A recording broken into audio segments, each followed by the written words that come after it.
Hi everyone. In this video, I'm going to show you how to create a workspace in Cloud9 and set it up so you can get it ready for the E160 semester ahead of us.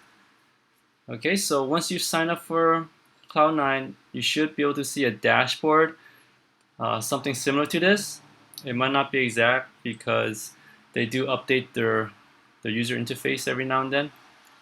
But at the very least, you should be able to find a button that says create your new workspace. So we'll give that a shot. We are going to name our workspace last name, first name, and then UHID.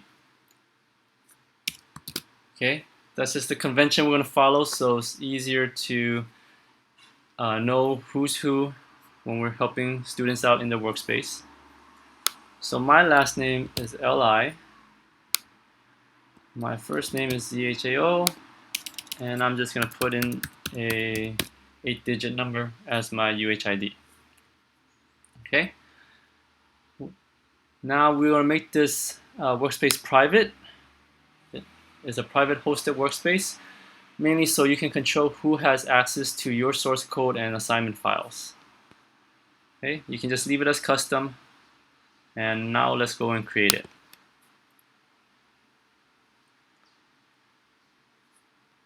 All right. So while it's creating, we will head back over to the dashboard, and you'll notice that this is the workspace that we've just created. Last name, first name, UHID. Don't forget the underscores. And there's a lock next to it indicating that it's a private workspace. So you can control the access to your files. Okay, heading back over, you'll notice that it generated a README file, which we don't need. And this is the console on the bottom here, but I like to use the terminal. They behave similarly. I'm not quite sure on the differences yet, so we'll just minimize that. And the first thing you'll need to do is run this command, and this kind of just preps your workspace up for the assignments that you'll be doing. It'll bring down the folder structure and the grading program, as well as some utility files. Okay, so I've copied and pasted it in. Make sure you're in the terminal. Terminal will look like this. So let's give that a shot.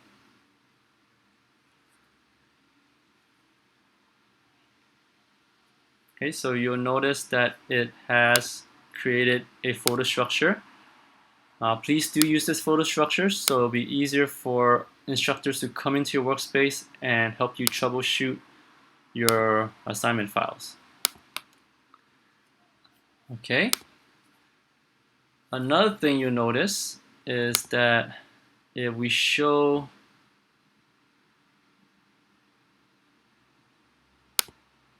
the home directory, it has also installed E160 scripts, and that's where all the utilities, optional assignments, as well as the grading program is held. Okay, so normally you do not need to see that.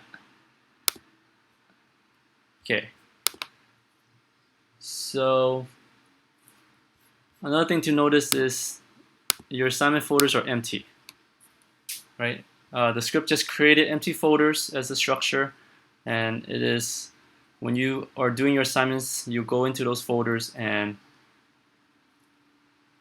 add in your source code and programs. So let's look at briefly assignment 1. There's nothing to turn in. You're just going to get used to the terminal command line. And we are just going to make some subdirectories and files. Okay? So one of the first commands is print out your working directory, and this workspace is this top level folder right here. And if we cd change directory into, or let's just list out what's in that directory, and you'll see it's E160 with the README. Okay, that's at the very child level of this top level directory. So let's cd into E160.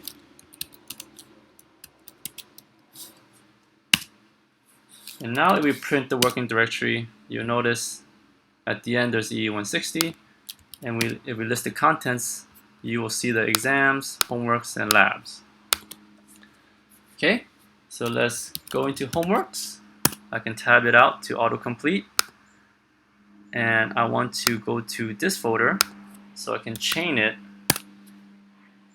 and jump 2 levels in. So we print out the working directory, you'll see that we are in the assignment 1.1 folder. And if we list the contents, it will be empty.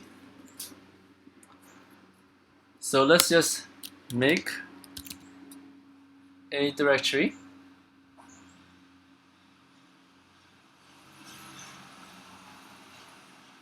And we'll call it subdirectory. And let's also make a file. And to do that, we'll use the touch. So makedir makes directories, touch will kind of create a file for you. Okay, so we list the contents out. We've created the file and the directory under our assignment 1.1 folder. And this is empty. Okay, so the next command you should get used to is the move. And you'll notice that the assignment is asking for subdirectory with the 1 appended, and the file has a 1. And we did not do that, so we'll rename it. And to rename it, we just move it. Right? The command is move. It'll move it to different directories, or it can move to the same directory, but you can also rename it in the process. So we'll rename subdirectory to subdirectory 1. And if we list the contents, you know that it's changed, and it's also changed in the GUI. So next, let's move this file from file to file1.c. And if we list it now, you notice that it's been changed as well. And here's another verification.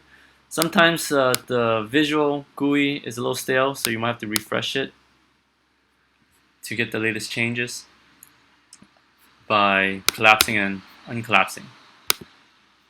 So for the rest of the assignment, you'll just be playing around in this 1.1 directory, creating these subfolders and files. There's nothing to turn in, but please do get used to the command line. Again, this is the terminal, and if you want to edit the file, this is the file. You'll notice that the files have number lines, right, to help you know which line in the source code. Whereas the terminal, you have a prompt. This is your prompt. Okay. So that's the difference. Commands go into the terminal. The program code goes into the files. All right. So that's all I have for now. I hope this has made it easy for you to get started in getting your workspace up and running. All right, take care now.